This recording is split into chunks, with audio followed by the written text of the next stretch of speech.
With a somber expression, 𝙫𝚗𝚖𝚒𝚌 confesses that he was not entirely unaware of their people's genocide when Omniman mentioned it, explaining that he turned his back on his people because he came to see their actions as evil. Inside a coalition lab, Omniman questions the mention of the Scourge virus with a shocked expression, while 𝙫𝚜𝚎 lowers his head and confirms that it is an improved strain designed to bypass any developed immunity.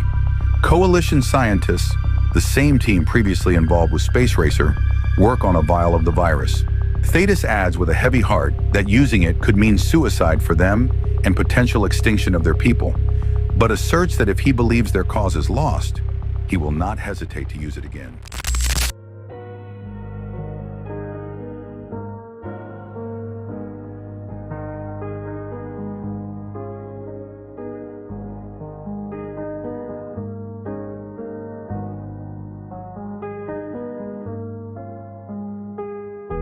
Welcome back, Invincible fans, to another episode by NOIR. After spending our first 2 chapters deep in the stars with Alan and Omniman, we're diving straight into issue 68.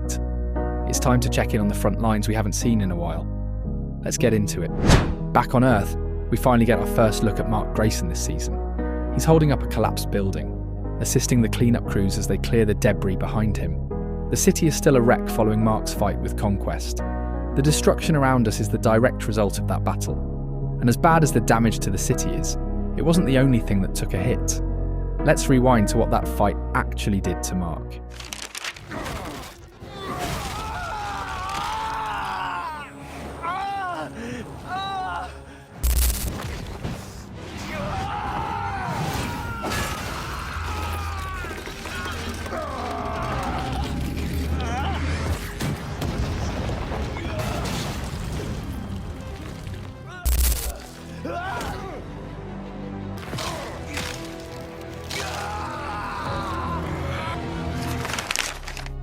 Alright, that's enough. Hard to watch, but Mark did win that fight. Looking at his new tech, it does have a familiar style. I'd assume Robot lent a hand. This honestly leaves me wondering if this is permanent, or just a temporary look. Either way, it's a new season, a new beginning, and I have a feeling things are about to go really well.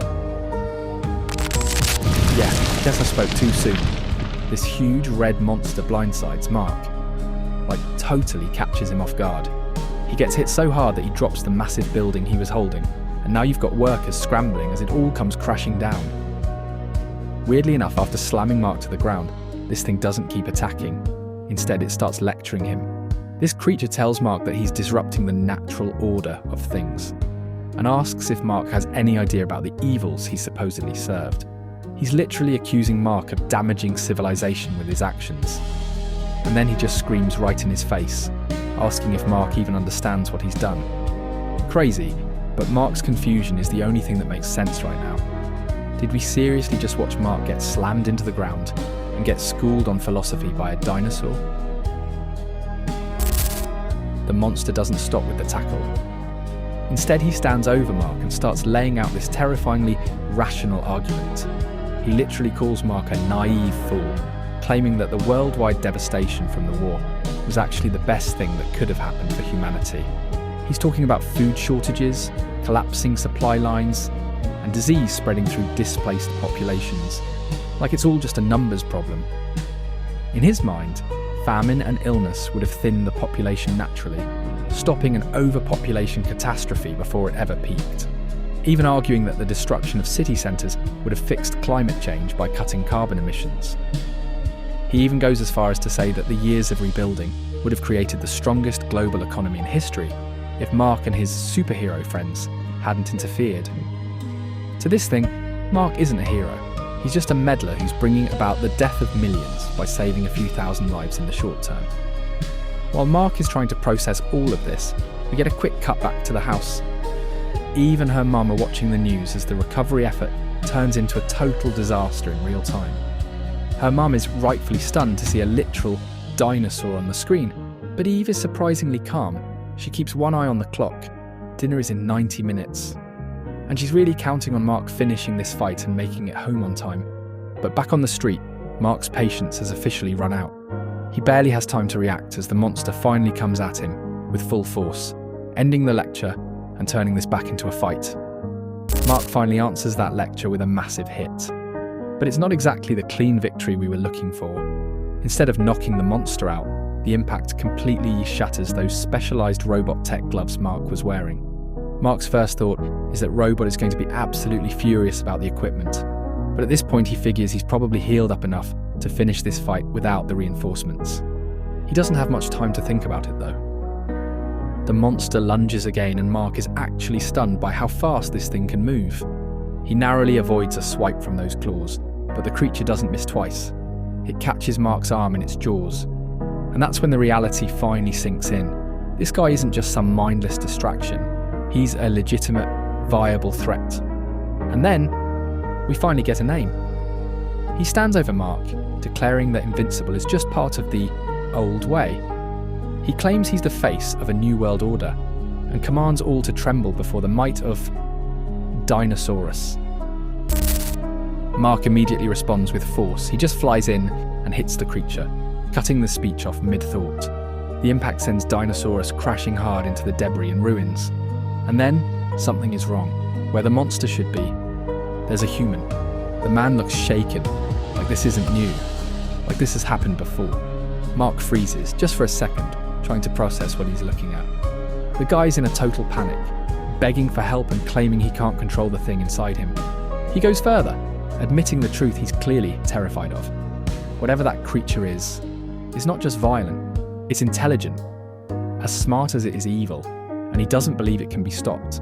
Mark's expression immediately turns cold, definitely not interested in a sob story. The adrenaline hasn't worn off, and neither has the anger. Without saying a single word, he lunges forward and grabs the guy right by the throat. Things take a really dark curve here, because seeing Mark handle a human being this way is just jarring. Just in time, Guardians arrive on the scene. Britt takes the lead, telling Mark they've got it from here, already acknowledging the massive cleanup ahead and the reality that the job never stops. While the other Guardians are busy surveying the wreckage, Robot is the only one who isn't looking at the city. He's looking at Mark. He's trying to confirm the truth of what he just witnessed, asking Mark if he was actually about to do the unthinkable. Mark's response is just a heavy, icy silence. He stares back with that exact same terrifying look he gave the human just a second ago. That stone-cold face that tells you everything you need to know about where his head is at this season. We leave the rubble and the eyes of the team behind for a much-needed break. The scene shifts to Eve's house, where things are finally quiet enough for Mark to catch his breath. He's on the roof venting to Eve, finally letting the adrenaline and anger fade, as he admits that he didn't even know what to say to Robot back there. Mark finally gives us the answer we were looking for. He admits to Eve that he was actually going to do it. And you can see that hearing himself say those words is a bit of a reality check. Eve asks if he was really about to kill him. Mark doesn't hold back. He explains to Eve that this guy wasn't just a random victim. He was standing there ranting and raving about how the city's being levelled was actually a good thing, and that Mark shouldn't have interfered with nature. It forced Mark to look at the math of it all. He asks Eve, if that person was going to attempt to level another city, how many thousands or even millions of people would have been saved just by killing him? This is exactly how he's thinking now, that he should just take care of these threats once and for all, to save everyone else the heartache. Eve is clearly skeptical, questioning if he really has it in him to do something like that. Mark admits that he honestly doesn't know. With villains like Conquest or 𝙤𝚒𝚒𝚒𝚒𝚒, it was different. He had a personal stake in those fights, and he simply snapped. But this kid, Mark tells her he was just some idiot frat boy that he actually felt sorry for. Yet even with that pity, Mark admits the truth that's eating at him. He still thinks he was going to do it. He's left in this dark space where he isn't even sure of his own limits anymore. And that might be the most terrifying part of his new beginning. Eve takes a second to sit with that answer and tells Mark that his doubt is actually a good sign. It proves he's still human. She decides it's time to face the music and suggests they head inside to eat, noting that her parents probably think they're being avoided. She thanks him for making the effort, and Mark just gives her a reassuring smile, telling her it's no problem and asking how bad the dinner could really be. Eve doesn't answer. She just gives him a long, knowing look that says everything he needs to know. Mark is left staring back in total confusion.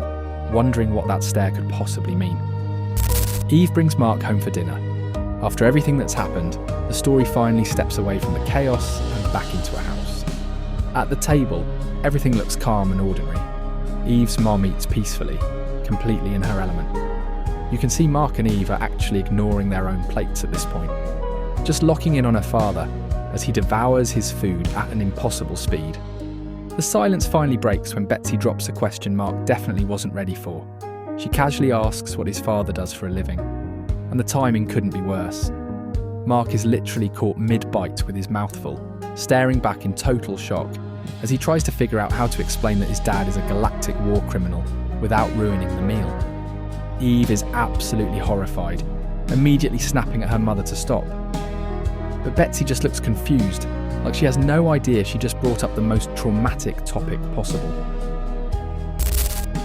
The quiet is instantly broken when Eve's dad snaps. He's yelling about how Mark's father is the psycho who tried to take over the world, even screaming the name Omniman right in Mark's face. He goes on to remind everyone that Mark had to fight his own father to save the planet, calling Betsy a ditz for bringing up a topic that clearly isn't dinner conversation.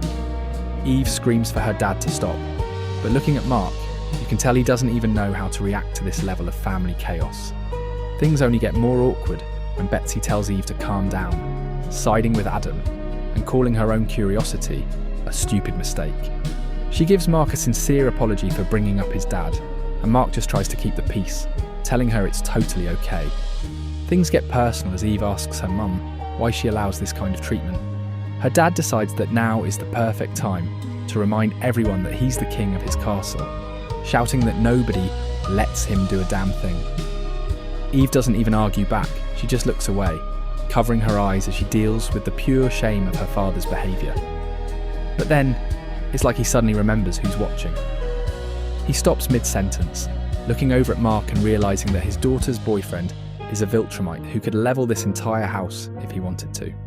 With the tension still hanging in the air, Mark finally breaks the silence.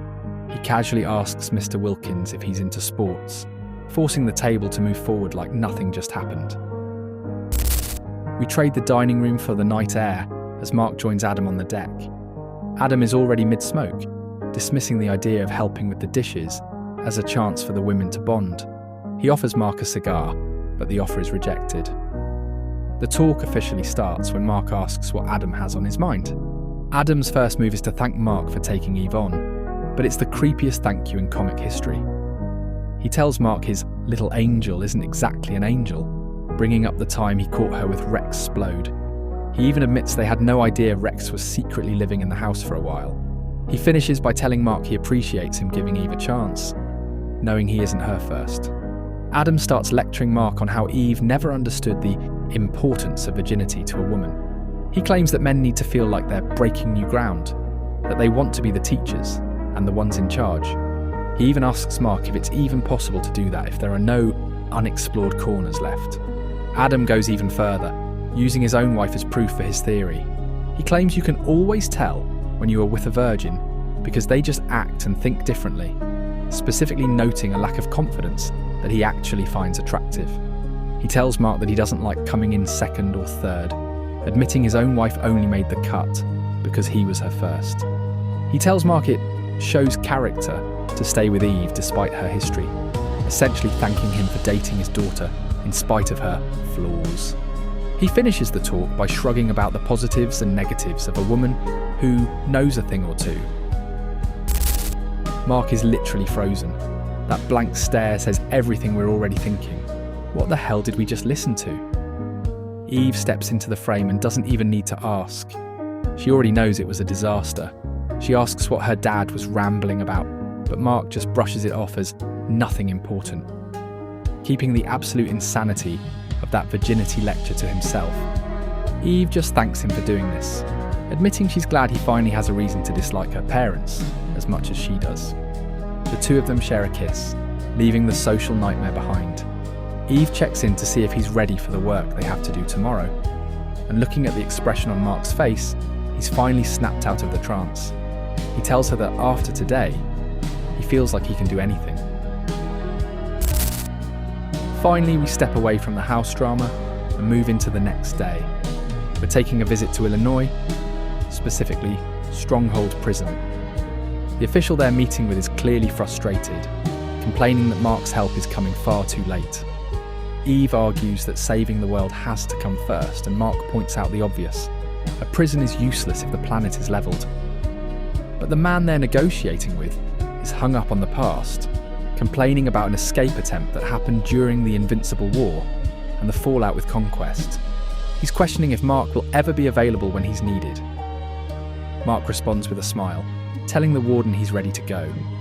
Eve backs him up, explaining that while these world-threatening events are unavoidable, the service they provide is of considerable value, even if they only stop one major incident a year. Before this visit, the official admits he was seriously considering cancelling the arrangement altogether. Instead, he's willing to offer a compromise. A complimentary 6-month period to keep Mark on retainer. Mark accepts almost instinctively, but Eve isn't a pushover. She negotiates him down to 3 months, take it or leave it, and reminds him that he's lucky to be part of this revolutionary service. The guy knows he can't find a better deal, and just sighs as he agrees to the terms. We're back in the air as Mark and Eve celebrate a major win for the new business. Mark is showering Eve with praise for how she handled the warden, but Eve has to remind Lord Mark that she was just showing up for him. She teases him about being a pushover, noting that giving the warden 6 free months of service isn't exactly the fastest way to save up for their new home. Mark apologises and asks if she's feeling steady enough to fly, and Eve admits that having him there is what's keeping her in the air. It's been a few days since her energy acted up, and she's quietly hoping the struggle is officially over. One can only hope. Mark starts to apologise again, saying he didn't mean to make a thing out of it. Eve reassures him it's fine, then tells him what actually matters. She tells him she's already had calls from a few power plants asking about their services, and that this could be bigger than he thinks. She asks if he realises how much they'd be pulling in with even half a dozen regular clients. Mark admits he has no idea, but as long as she's got it figured out, he's happy.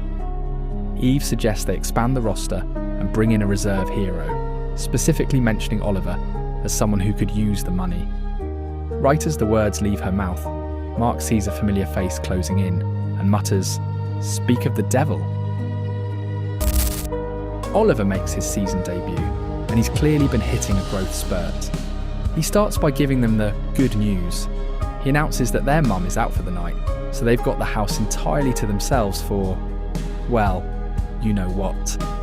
Eve reacts with a quiet, amused comment, calling it cute. Mark couldn't help but point out the new look, admitting the costume looked good. Oliver explained it was the result of a rough fight with the elephant that ruined his old suit, and casually asked if Mark had ever fought him before, though Mark wasn't sure he really did. Oliver brushes it off, explaining that his costume had been completely torn apart and needed fixing. Art convinced him it was time for a more mature design. He was clearly outgrowing the whole exposed leg phase. Oliver agreed, and with plenty of enthusiasm, proudly declares that young Omniman has arrived. He flies off to finish his patrol, but not before one last awkward reminder that Mark and Eve have the house to themselves for, well, whatever they want. Eve finds the comment out of line, but Mark isn't complaining. He looks at Eve with a massive smile, thrilled that the house is finally all theirs. Deep in the Mojave Desert sits The Block, a remote global defense agency black site, off the grid. Heavily fortified. Honestly, what the hell was Cecil Stedman thinking? We're looking at Conquest, the man Mark thought was dead and buried. His skull's completely regenerated, and he's snapping out of his coma. He's wide awake and immediately mocks Mark for being soft, laughing at the idea that the boy left him alive. Red lights begin flashing everywhere as he starts to move. The facility goes into red alert, and Cecil tries one last move, dropping a massive 400-ton block to bury him, and you can see the entire building crashing down into the earth, completely leveled. Are you kidding me right now? What the actual fuck? He's out! Conquest just had 400 tons of concrete dropped directly on his head, and he's coming out of that wreckage without a single scar. Nothing. It makes you wonder if Cecil heavily underestimated what it takes to kill a 𝗿𝚗𝚖𝚒𝚌, or if we just have no idea how strong Conquest really is.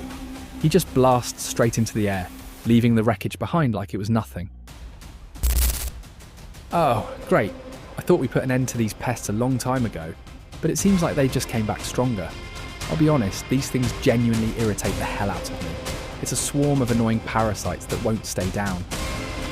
You can see the mind-controlled humans standing amongst the swarm as their leader delivers the news.